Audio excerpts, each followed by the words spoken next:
Kozhikode ചെറുവണ്ണൂരിൽ bus യാത്രക്കാർക്ക് നേരെ pepper spray ആക്രമണം. അക്രമി ബസ്സിൽ നിന്ന് ഇറങ്ങിയോടി ശ്വാസതടസ്സം നേരിട്ട യാത്രക്കാരെ ആശുപത്രിയിൽ പ്രവേശിപ്പിച്ചു. സമീർ സി മുഹമ്മദ് കോഴിക്കോട് ചെയ്യുന്നു. സമീർ, എപ്പോഴാണ് സംഭവം? എന്താണ് സംഭവിച്ചത്?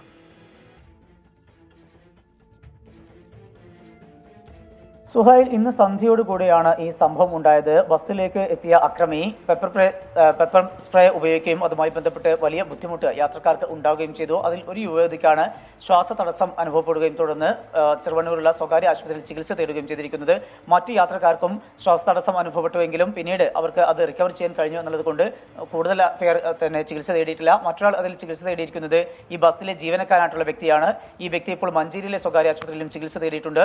ഈ അക്രമത്തിനിടെ സാഹചര്യം എന്താണ് എന്ന് ഇപ്പോൾ പോലീസ് പരിശോധിച്ചു വരുന്നു. അതായത് ബസ്സുകാർ തമ്മിലുള്ള പ്രശ്നം കഴിഞ്ഞ ദിവസങ്ങളൊക്കെ തന്നെ ഉണ്ടായിരുന്നു. അതിന്റെ തുടർച്ചയാണോ എന്നുണ്ടായ ഈ സംഭവം എന്ന കാര്യം പോലീസ് പരിശോധിച്ചു വരികയാണ്.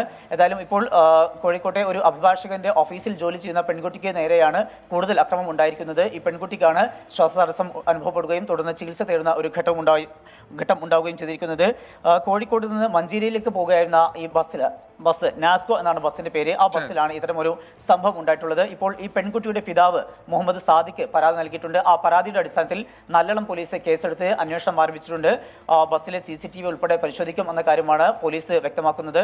എന്തായാലും ഇന്ന് സന്ധ്യയോട് കൂടിയാണ് ഈ അന്വേഷണ സംഭവം ഉണ്ടായത്. അക്രമത്തിന്റെ പശ്ചാത്തലത്തിൽ ഈ യുവാവിനെ പോലീസ് അവിടെ നാട്ടുകാർ പിടിച്ചു വെച്ചിരുന്നു. പക്ഷേ എല്ലാവരും ഈ അസ്വസ്ഥ ആയ ഒരു പശ്ചാത്തലത്തിൽ പലരെയും ആശുപത്രിയിലേക്ക് മാറ്റാനുള്ള ശ്രമത്തിലായിരുന്നു. ഇതിനിടയിൽ ഈ യുവാവ് ബസ്സിൽ നിന്ന് ഇറങ്ങി ഓടുകയും ചെയ്തിരിക്കുന്നു. സുഹൈൽ, ശരി, ആക്രമണ കാരണം വ്യക്തമല്ല. പക്ഷേ സംശയം അനുസരിച്ച് ബസ് സംഘർഷങ്ങൾ അതിരിവിടുകയാണോ? സമഗ്രമായി അന്വേഷിക്കട്ടെ. സമീർ സി മുഹമ്മദാണ് വിശദാംശങ്ങൾ നൽകിയത്.